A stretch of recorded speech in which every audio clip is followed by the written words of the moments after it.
Invocando a un ser. Le pasó a mi hermana que un muerto la estaba acosando. Cuando éramos más jóvenes siempre estábamos juntas Chayo y yo, como nos llevábamos solo 2 años de diferencia siempre fuimos las más unidas de los hermanos. Ella era una muchacha muy guapa, tenía muchos pretendientes, siempre que iba a un lugar la miraban o la buscaban. Ella no era creída, al contrario, era muy linda, también tranquila, en comparación mía, que siempre había sido más gruñona, por eso hasta la fecha no entiendo por qué no me pasó a mí, en lugar de ella lo que les voy a contar. Yo siempre me burlaba de las cosas paranormales, me reía cuando nos contaban historias de muertos, fantasmas o brujas, para mí nada era en serio. A Chayo todo le asustaba, ella era muy creyente de Dios, no le gustaba jugar con esas cosas, era muy seria para todo desde muy joven. Una tarde salimos a platicar a la plaza como de costumbre, nos quedamos ahí mirando a los chicos que salían a jugar fútbol o pasaban en sus bicicletas. Como mi hermana era muy guapa, seguido nos invitaban una paleta helada o algún dulce, era muy divertido salir a echar la vuelta. En ese rato que estábamos platicando con los vecinos de la 15, llegó Paco con todos sus amigos, los alborotadores. No eran muy queridos por las señoras, tenían fama de andar fumando y tomando a escondidas, pero casi todos lo hacíamos, solo que a ellos ya los habían cachado haciéndolo. Ellos traían ganas de divertirse, nos estaban incitando a jugar verdad o reto, pero Chayo no quería, entonces Paco nos dijo que si queríamos jugar a invocar espíritus. A mí me dejó parada en seco la propuesta, así que sin pensarlo 2 veces le dije que sí, que había que hacer. Chayo asustada, intentó detener todo eso, pero ya se estaba juntando una bolita más o menos por el alboroto que estaba haciendo Paco. Algunos otros también comenzaron a protestar porque los habían llamado por nada. No creían en espíritus, pero Luis también se sintió como Chayo, no quería probar haciendo ese tipo de cosas.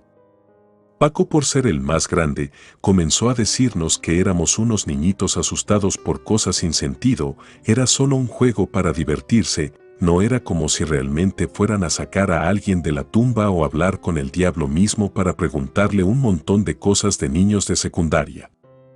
Así que no nos importó lo que nos decía mi hermana o Luis y decidimos probar el juego. Paco nos iba a explicar cómo se hacía, lo iba a jugar primero con Manuel, luego podríamos intentarlo nosotros en parejas. Paco nos dijo que el juego se llamaba Charlie Charlie, que era un juego en el que invocabas a un espíritu para que te dijera cosas de tu futuro. Todos nos emocionamos, estábamos incrédulos, pero queríamos probar, así que Paco mandó a Manuel a la tienda por 6 lápices. Cuando llegó, nos pusimos a acomodar los lápices como nos decía Paco. Teníamos que ponerlos en forma de un rectángulo con las manos. 2 personas los sostendrían de ambos lados, quedando las puntas de 4 lápices tocándose. Un par de puntas a la derecha y el otro para a la izquierda, la idea era ir preguntando cosas. Si Charlie nos contestaba que sí, las puntas se irían solas hacia el centro, mientras que un no era representado con las puntas hacia afuera. Era muy sencillo, ahora teníamos que llamar a Charlie para saber si se encontraba entre nosotros. Ya con los lápices acomodados en las manos de Paco y Manuel, los demás nos pusimos alrededor a mirar. Paco, con una voz fingida para darnos miedo, comenzó a preguntarle a Charlie si estaba entre nosotros, que si quería jugar. Sorprendentemente, los lápices se movieron hacia el centro. Yo me estaba muriendo de la risa con la cara de los otros, era obvio que los muchachos estaban moviendo los lápices a propósito para asustarnos, y más a Chayo, que hasta se tapaba los ojos porque no podía contener el miedo que sentía.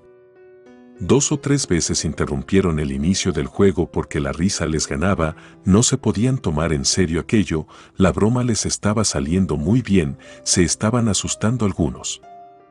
Cuando al fin se calmaron las risas comenzamos a preguntar, todo por turnos, comenzamos conmigo y de ahí hacia la derecha, en orden de cómo estábamos acomodados, íbamos a preguntar lo que quisiéramos. Preguntaron cosas como cuando nos íbamos a casa, si con Paco o Manuel, si íbamos a reprobar el año, también si el maestro de matemáticas tenía un romance con la maestra de inglés. Nos estábamos botando de la risa por las respuestas.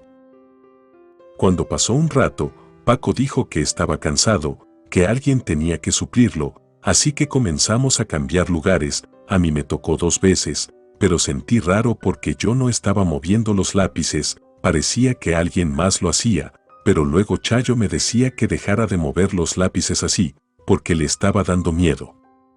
No le tomé importancia al movimiento de los lápices, fuera yo u otro, solo era para contestar puras cosas que pudieran hacer reír a los demás, o eso pensaba yo. Había pasado como media hora desde que habíamos comenzado a jugar y Chayo no había querido hacer ninguna pregunta, por lo que Paco, para molestarla, prácticamente la obligó a tomar un lado de los 3 lápices para preguntar más cosas. Los dedos le temblaban, como a ella sí le provocaba miedo este tipo de cosas, no podía pensar que no fuera en serio, así que se intentaba zafar de todo el juego diciendo que eso era como jugar a la ouija, que invocar al diablo no era broma. Decir eso solo echó más leña al fuego, todos estaban más interesados en que ella preguntara cosas para poderla asustar. Al final, por toda la presión del grupo, decidió hacer una sola pregunta, que si ella iba a casarse en algún momento de su vida. Los lápices dijeron que no, todos estallamos en risas. Ella estaba convencida de que estaban moviendo los lápices adrede para asustarla y molestarla. En eso Paco comenzó a hacer preguntas absurdas, que si Franco usaba pantimedias, si Lola usaba ropa interior blanca, y al final, como su broma final, preguntó si Charlie quería ser novio de Chayo porque se iba a quedar sola. Los lápices se movieron hacia adentro indicando que sí. Chayo instintivamente soltó los lápices para no ver más esa afirmación, pero por un segundo, todos vimos como los lápices se quedaban pegados por las puntas por un instante en la misma forma que era la afirmación en el juego, y cayeron al suelo. Todos quedamos petrificados, las risas se terminaron, mi hermana rompió en llanto. Ya molesta por la broma a mi hermana, me puse a insultar a Paco, le di unos pisotones a los lápices en el suelo para luego llevarme a Chayo de ahí. Nos metimos a la casa, ella no paraba de llorar, me preguntaba qué haría si ese espíritu decidía hacerla su novia. Habrán pasado 1 o 2 días de aquel juego, pero a Chayo no se le pasaba la impresión, me decía que estaba asustada, que por la noche soñaba a Paco invocando a Charlie. A mí se me hizo demasiado, así que le conté el truco para que los lápices se movieran a nuestra voluntad, así sabría que Paco estaba inventando todo, y había confabulado con Franco para asustarla así. Pero Chayo no me creyó nada, me dijo que lo hacía solo para hacerla sentir mejor. Así pasaron los días, yo hasta me había olvidado de aquella tarde donde jugamos con esos lápices, pero Chayo ya no estaba siendo la misma, se le notaba más nerviosa, incluso llegué a verle grandes ojeras. Le pregunté lo que estaba pasando, pero me dijo que no le iba a creer, que todo para mí era un juego, una broma. Preocupada, le insistí, le rogué que me pusiera a prueba, que me contara para que viera que no me iba a reír de ella, de lo que sea que le pasara, que quería ayudarla sinceramente. Fue cuando me dijo por primera vez que la estaba acosando Charlie. Yo me quedé muda, no pude decir ninguna palabra, solo me quedé mirándola, entonces ella se echó a llorar a su cama, me dijo que no le creía nada, que era una mentirosa por decirle que la quería ayudar, solo la estaba juzgando. 2 o 3 veces me llegó a repetir lo mismo, que Charlie la estaba acosando, que ella lo sentía jalarle el pelo, agarrarle las piernas, también había sentido que le tocaba la espalda.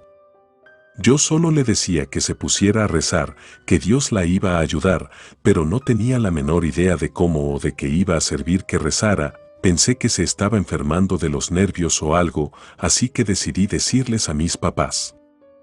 Jamás olvidaré la cara que me hizo cuando mi mamá fue a nuestro cuarto a hablar con ella. Fue una charla sobre síntomas de enfermedades mentales, incluso le dijo mi mamá que la podía llevar con una psicóloga amiga suya para contarle lo que estaba pasando. Chayo ya no volvió a confiar en mí. Se hizo más reservada, dejó de salir a dar la vuelta, tampoco iba a la iglesia ya, cambió por completo. Yo me sentía culpable, insistí en que me contara qué estaba pasando, pero ella se limitaba a decir que le preguntara a la psicóloga a la que la mandé. Yo pensé que solo su humor se había afectado, pero comencé a verla con semblante de enfermedad, estaba decaída y su belleza se apagaba, a veces la escuchaba llorar encerrada en el baño. Mi culpabilidad iba en aumento, me parecía algo tan tonto que le afectara un juego para niños así, que incluso le reclamé que lo hacía para llamar la atención, pero me di cuenta de que no tenía razón una noche que la escuché gritar ahogadamente. Yo estaba profundamente dormida, pero a lo lejos escuchaba un ligero sollozo, me levanté de inmediato, pero no vi nada, Chayo estaba en su cama, tapada hasta la cabeza. No me quedé tranquila y comencé a revisar el cuarto buscando el lugar donde provenía ese ruido. Entonces me acerqué a la cama de mi hermana, así pude confirmar que esos ruidos provenían de mi hermana. Le quité la cobija de inmediato, la vi tiesa, todo su cuerpo estaba duro, estirado por completo, sus manos rígidas, no podía moverle los dedos, ella gritaba levemente desde la garganta, tampoco podía mover los labios. Solo miraba cómo sus ojos se movían de un lado a otro, yo los veía y sabía que estaba pidiéndome ayuda. Intenté moverla, acomodarla, abrazarla, pero nada funcionaba, así que en pánico comencé a gritarles a mis papás. En los minutos que tardaron en llegar a nuestra recámara, Chayo ya había vuelto a la normalidad, recuperaba de nuevo su movilidad. Estábamos abrazadas, llorando cuando entraron nuestros papás a la recámara. Desgraciadamente, no fue la última vez que la vi así, pasó muchas veces, hasta la fecha le siguen dando esos ataques, incluso toma medicamentos para la epilepsia, según los médicos ella tiene un problema neuronal, pero yo estoy convencida de que hicimos algo irreversible sin saberlo. Relato escrito y adaptado por Patricia González.